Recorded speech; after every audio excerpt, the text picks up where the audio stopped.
Welcome to the ITSP Magazine Podcast Network. You're listening to a new episode of the Locked Down Podcast with Kayla Williams and Taylor Parsons.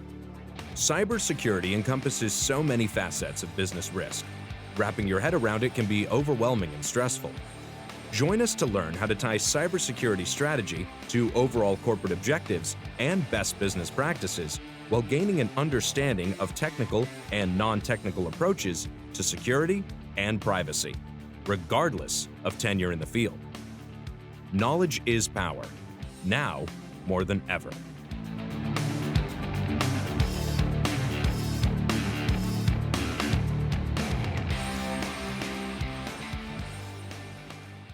Welcome to the latest episode of Lockdown with Kayla and Taylor. With cybersecurity encompassing so many facets of business and home life, it can easily become overwhelming and stressful, but with our help, you'll be able to make sense of it all.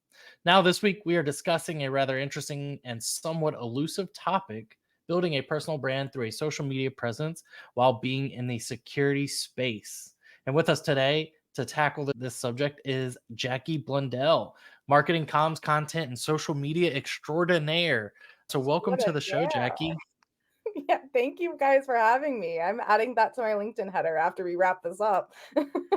Absolutely. It's so true. Facts. Love it. Yeah. Let's dive right in, Jackie. The Why first not? and the most important question is, how do people start to build a presence online in the security space? Yeah, that's a big, hairy question. I think before we talk about posting to social media and starting to build up your presence, you really need to take a step back and first think through, what is your personal brand? You need to have an understanding of what that is, and then from there, decide how you want to approach your social media strategy. So one way I like to think about it is first understanding, what is your unique value proposition as a person? Like, what do you bring to the table, either in your personal life or career, and how do you want to bring that forward, and how you communicate who you are?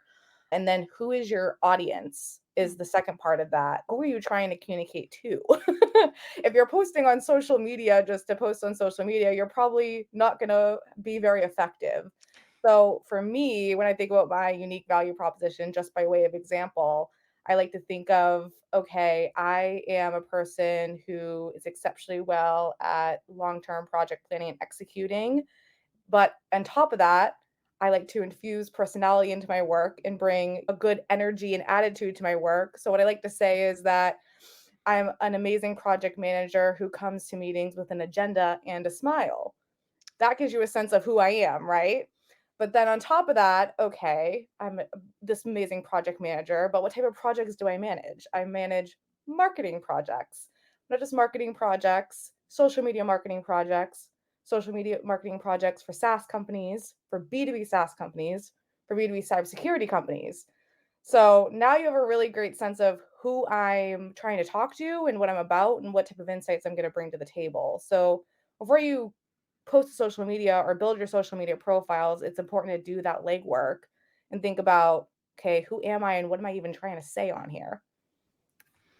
Yeah, that's a really good point. I think people forget that even if you aren't a security practitioner, you are still in the security space. If you are working at a security company Mhm. that sells a security tool or is some sort of security company, that you are in the cybersecurity space and you are Mhm. exposed to it. So your thoughts and your insights are going to be very valuable to an audience. People will want to learn from you. Yeah. And I think that's actually a really good point.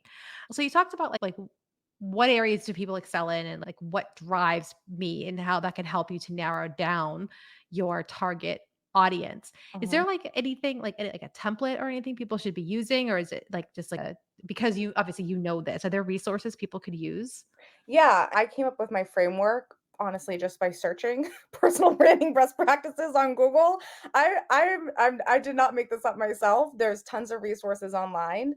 I have my own presentation and deck that I walk our sales team through for building their social media presence, our social media experts and our spokespeople through at our organizations. In terms of framework, though, I use the 3-step down method. So start broad. For example, when choosing your audience, you start with that broad marketing category and then you push yourself to take it 3 steps lower to get more niche and more specific and to really make sure you're getting at what you're trying to communicate to and like type of content you're trying to put together. That 3-step framework can really challenge you into thinking about what exactly do I excel at and exactly who would benefit from my area of expertise. See, I struggle with that, right? It's Like, hard. one, It's a hard exercise. it is because like, being present in social media is like the exact opposite construct of security, right? Yes. It's I need to reduce my presence. I don't need to be Googleable, but also at the same time, like your reputation and being reputable speaks volumes in the industry.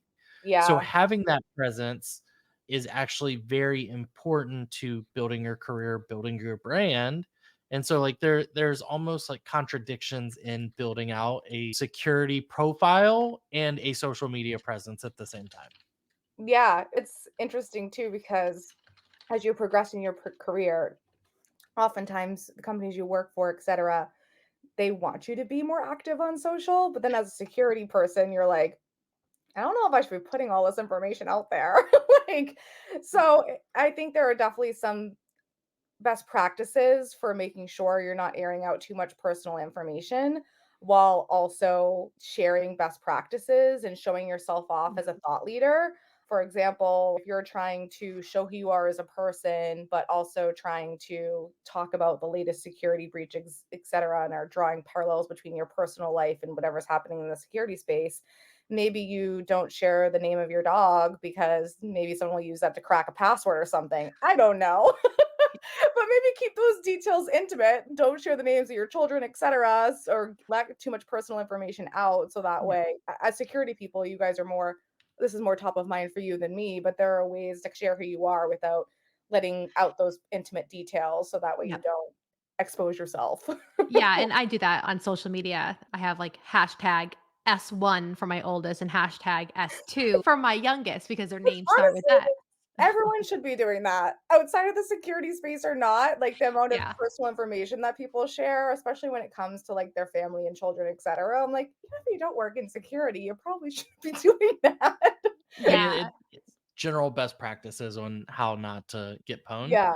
But I mean that like you bring up a lot of good points, right? Growing and being present and drawing personal parallels.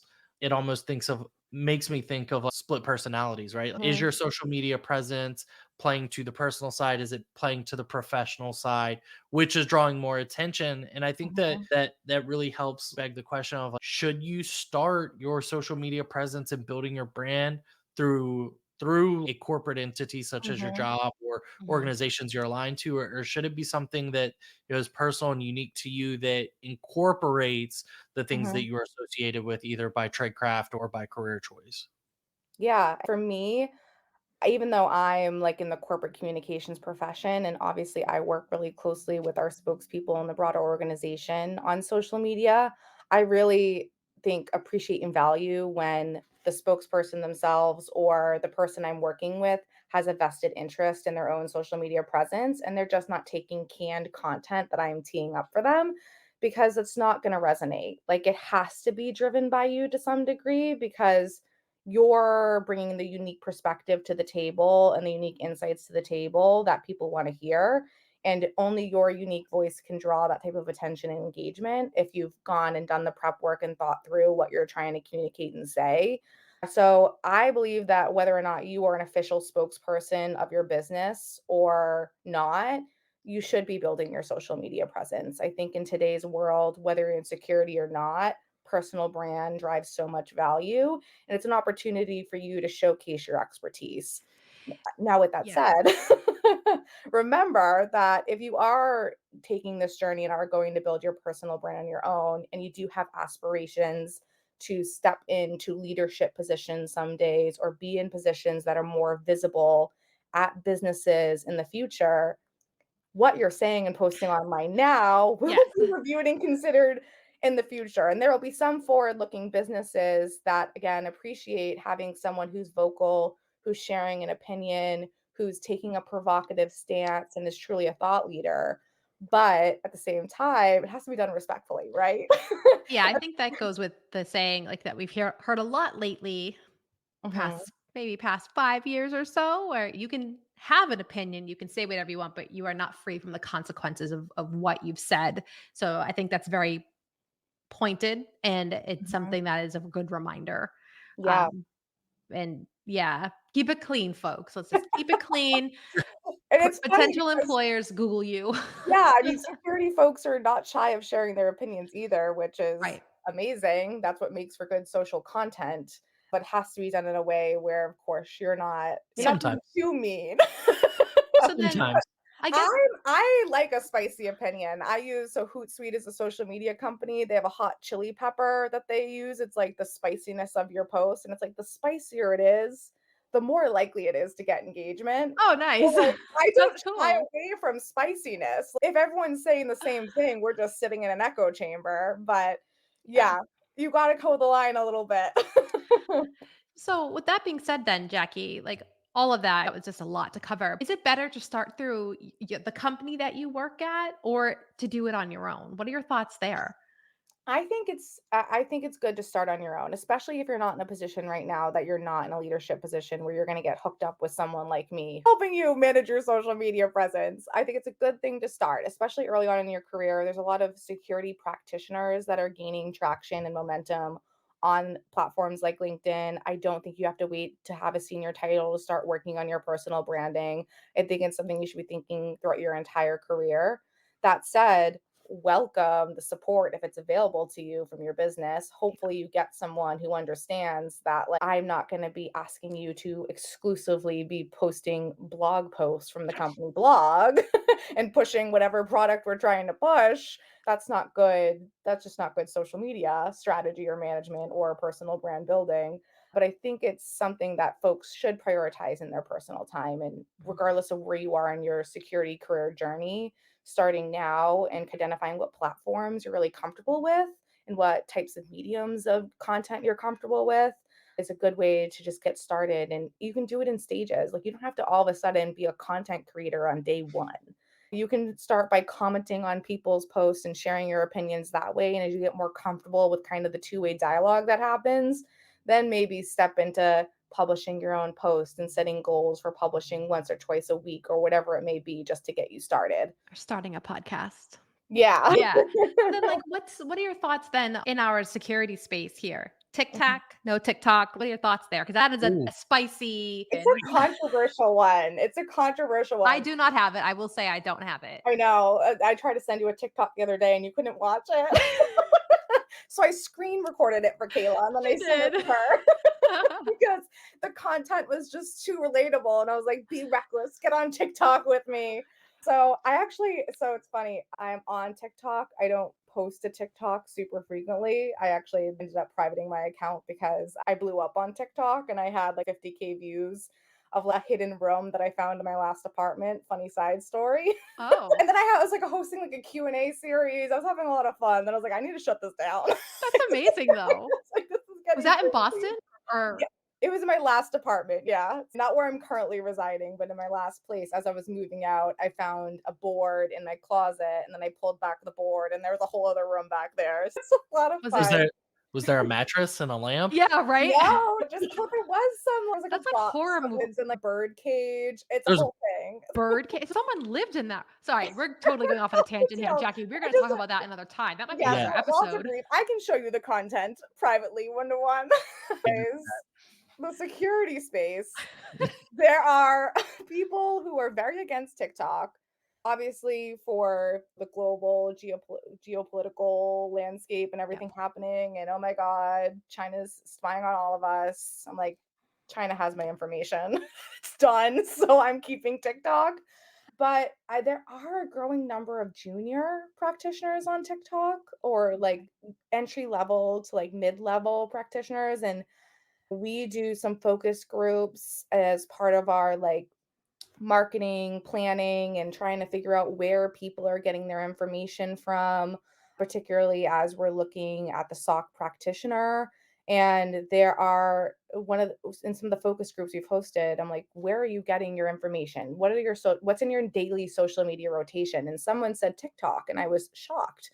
I was like, really? Because as an organization that also works with the public sector, like that's a big no. That's a huge no. It's Yeah. blocked Yeah. in some Right. government offices.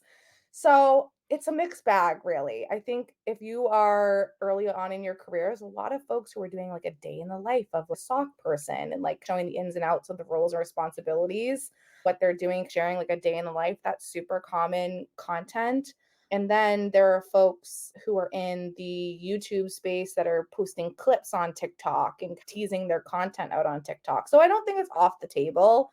I think we'll see what shakes out with this maybe TikTok ban that's happening Yeah. for security reasons. But there's definitely a hard line in the sand. I think you got to know where you play in the security space and whether or not that's a no for the vertical you're in, a no for the type of security that you're in. So Yeah, you too, Taylor. again, it's important about knowing your audience, right? Like go back, do that prep work, figure out who you're trying to talk to. And if your people are not on TikTok or do not look at TikTok finally, don't go on it. Yeah, I think that's actually a really good point. Like making sure that you are aware of what you're doing and maybe even getting your legal team's approval, depending on what type of content you're posting Yeah. and what your Very much so. tenure is at your company and your status is. That might be worthwhile. It's like, hey, this is my plan. Mhm. Am I authorized to do this? I Yeah. think For that's the actually a good point too. Yeah, for the people doing like the day in the life content, I have to wonder. I'm like, imagine just your HR sees that. I don't know how that goes over. Yeah, So, but clean it's desk, really clean common desk. across security and other places. Yeah. Clean screen, clean desk. Oh my God. Yeah. Kayla, can I see you in my office, please? I know. I can just see it now. Oh God. I'll stick to LinkedIn and Twitter or X, Yeah. whatever for now. No, I mean it is, and I think that Jackie, to your point though, it's also like social media evolution and like the what are they, Gen Zers? Is that what they are? Like the ones Yeah. below us, Kayla, Gen Z? Yeah. Yes. Gen Okay. Z. I Yep. think Jackie, you're Gen Z, aren't you? I clear it. I'm a baby millennial. Okay. By like 3 days. No, there is Um, like a few years between me and the Gen Zers. but I think because even with that, like I see that a lot of Gen Zers and younger people, including like my teenagers and things like that, like they they welcome the sharing of certain information that as our careers were progressing or as we were coming up in corporate, it was like those are almost like trade secrets or tribal knowledges that you have to go through like the lessons learned and like the hardships to develop the thick skin to deal with some of those situations. Like I've seen TikToks about how to deal with feedback and how to deal with incident management, incident response. And like, for me, it's like, wow, like that was a lesson learned. Like I had to go through an actual incident and play it out and get the feedback like very raw Yeah. and very emotional because it was in the moment of like, hey, you shouldn't have done that. Like, right? Like, Yeah. You're yes, like, you I actually endured the trauma to Yeah, learn right. the Yeah. lesson. No, Taylor, that's actually a really good point. The newer generations are so much more open and communicative than prior generations are, which is why I think you see a lot of discourse in the security space, a lot with the executives and the folks who've been around for a little bit longer in those roles, not adapting and wanting to fit those new marketing communication strategies and don't want to be spokesperson, don't want to be the face of a Mhm. brand or a product. They look at their own brand Mhm. of knowing the people that they've known when they Mhm. would actually literally pick up a phone and input a Mhm. number. Yeah. yeah. They're also too, they're like, I also don't want to make myself a target by going out there and posturing myself as Yeah. this security expert. I Yep. think there was that list that got published last year of like top CISOs in North America or something like that. I think Forbes did it. Fact check me. There was one list that Forbes did and a list that the other. I was not on the Forbes list, but I was on another one. Yeah. You were one of the top CISOs to follow. I know what that is. Yeah. But there was like top CISOs in the US based on like their Yeah. organization's security posture. Yes, that's right. That's And correct. everyone Yes. had it was like, A "Oh my meltdown. god, you Yeah. basically just put out a list that said, 'Try me.'" Yeah, Like, that was like a Yeah. hit list. We were calling it a hit list in the CISO spaces. The Yeah. CISO hit list. Yep. Yeah. oh, I understand the apprehension for sure if you're going out there and saying, "I'm this expert that's delving out all these best practices." Like, I understand the thought that could put a target on my back, but I think there's strength in more people doing it and more people sharing the information. And we can't be afraid to share information and share best practices. These Yeah. are the bad guys because who knows what forums they're in and conversations that they're having doing the same thing just on the other side. Yeah, that's actually an excellent point too. So many good points are being made. I I love know. it. Drop Well, I them. just I remember getting yelled at for like Googling a stack trace error one time, coming up with the right answer. Yeah. But because I Googled it, they were like, times have changed. Taylor, we're old now. We are old. Listen, in the I am world of creeping up chat, on 40. Yeah, Googling is yeah. the least offense that you can do at this Yeah. point. yeah, but to that point, it's like there used to be. I'm trying to the tech blog site. Like I stumbled upon it one time, and I was like, oh, there's really good information here. And there's like a PowerShell query of like something I was trying to do. I was trying to like remotely get logs for something, and I was like, oh yeah, that's why this isn't working. And they were like, I can't believe you Googled that. You just gotta try until you get it right. And I'm like, but now No. it's like you go on X or TikTok, and they're like, That's oh, do you want to see me break down PowerShell? And like, that's working smarter, not harder. And those social media content creators are doing us all a favor because then you're they able to are. focus on other things. I think that's awesome. And growing up like in as like a woman in security and like Mhm. a woman in tech, and I started in financial services in that space. A lot of the stuff that was like pushed to me was building your own brand. How do you become a CEO or how do you become a big like a senior executive? You have Mhm. to build a brand. And that's not just a social media brand, but it's also what you like What how you you compose know. yourself in the office as well. It's Mhm. all a big package that can really, to your point earlier, Jackie, it's who you are, who your audience is. Are you trying to impress your executive team for a promotion? Are you trying to impress customers, prospects? Are you trying to educate people in those same spaces? Like how you present yourself, it's a whole Mhm. bundle. It's Mhm. not just one component. Yeah. But circling back to what you were saying before, where does one start with content creation? I know you'd said you don't have to dive all in at once. Mhm. You can take it really slowly. Is it building a presence? Like I was challenged with 20 new LinkedIn connections a week. Mhm. Start there, build your audience, and then go. So, what do you do in that space? Yeah, I say start small then scale. Start with a small goal to challenge yourself to post once a week to start. Once you get in that rhythm, change it to twice a week. Do what's manageable for you, especially if you're just getting started and you're not even really sure what to post. Yeah. I describe myself as in social media and marketing, we use a string of emojis to describe ourselves. I'm with the flower, the disco ball, the lady dancing, and like the writing. And then there are other marketers who are like the hard graphs and the numbers and the etc. So I don't necessarily hold myself to really strict benchmarks on like the reach and engagement side. I have like ranges that I think are good generally for setting benchmarks and just like keeping an eye on your content metrics within like whatever analytics are available in whatever platform you're deciding to invest your time into. But I think it's important to understand what medium of content you're most comfortable with. Platforms like LinkedIn, Mastodon, Reddit, Discord, whatever it may be, those are obviously text heavy. So if writing comes naturally to you and that's what you're Mhm. most comfortable with, go with that and challenge yourself to post once a week to start and then ramp up from there. But if you are someone that's comfortable with video and maybe is more comfortable talking through your points or sharing your points verbally, maybe a YouTube channel is the best way for you to get started. And maybe it's not the written content. Maybe your grammar sucks and it's not for you. Maybe you're just better at talking and that's okay. And then you can clip it and put it on TikTok and maybe challenge yourself to edit one video a month to start and go from there.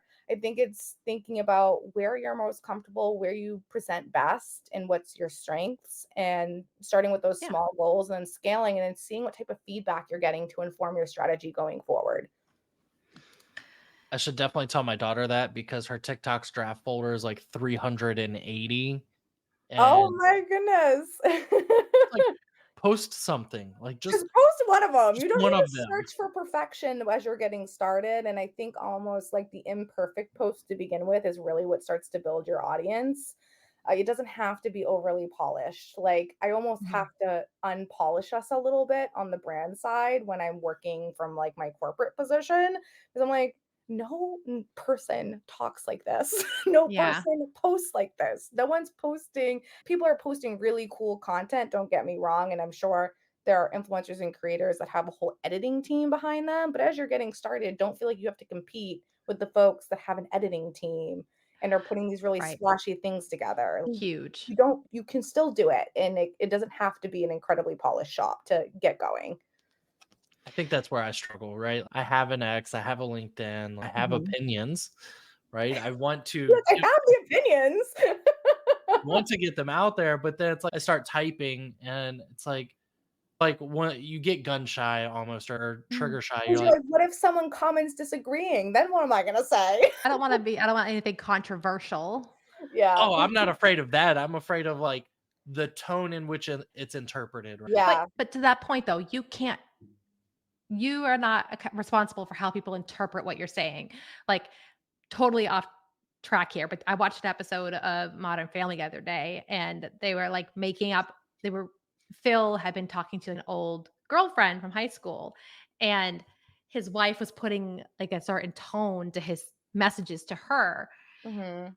and liking it like salacious when he wasn't being that way at all. But then the girl ended up doing it the same thing when they met in person. He's like, why is everyone putting a tone? There's no tone here. So he, so I think it's a good point. Like we can't control how people interpret what we say. I've been a victim of it where I upset someone because I made comments about someone wearing glasses and I got some really negative feedback about that. I wear glasses. I have 3 pairs of glasses over to my right. Like I wear them. I She Yeah. just just can't find them because she's not wearing any of them. exactly. That's my problem. And I will not touch my eyeballs. But The anyway, internet doesn't always have the full context, and sometimes exactly. you might have to explain or elaborate on that context, and that's okay. It's just Yeah. security is a very hot topic anyways, right? Yep. If someone has put something out there and either you're agreeing or disagreeing and you're just making a statement as you would like in a regular conversation like, "Oh, I actually think you should probably think about it this way." It oftentimes people are like, "Oh, No. he's saying, "Oh, you should think about it this way." It's like, "No, like I was just Yeah. human I interaction." imagine I said it to you verbally. Right, and that's where I've seen and another thing is, like, use of the LOLs and the emojis and, like, using Mhm. softening tones, Yeah. all of those are very important things, to help lead to that, but I know that we're really coming up on time here. I guess, really, like, Jackie, social media hot take to wrap us up with all of the things that we've learned today or maybe just in general, it can't be TikTok related because Is that when X became X, we were wondering what was going to be the text-based platform that the security community gravitated to. And I Mhm. think we've seen a lot of people go to Mastodon, but I think at the end of the day, the winner was really LinkedIn. And I don't think people should be sleeping on LinkedIn and looking at it only a place to find jobs. I think it is the place to be building your personal brand right now in the That's security right. space too. Yeah. So don't sleep on it. That's my hot take. I appreciate that. Kayla, Jackie, wonderful talking to you guys today. I really appreciate the time and can't Yeah. wait for Kayla our next episode and Jackie the next time you come on and give us another social media roundup or Hope Guide lockdown with Kayla and Taylor marketing that's needed. Yeah. Awesome. Thank you guys for having me. Yeah. Thanks, Jackie. Thank you, Taylor. Appreciate it. Bye, everyone.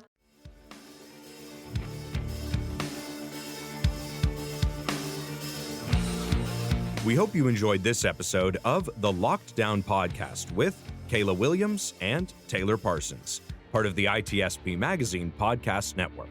If you learned something new and this conversation made you think, then add this show to your favorite podcast player, subscribe to the ITSP Magazine YouTube channel, and share the ITSP Magazine Podcast Network with your friends, family, and colleagues. If you represent a company and wish to connect your brand to our conversations and our audience, visit itspmagazine.com to learn how to sponsor one or more of our podcast channels. We hope you will come back for more stories and follow us on our journey.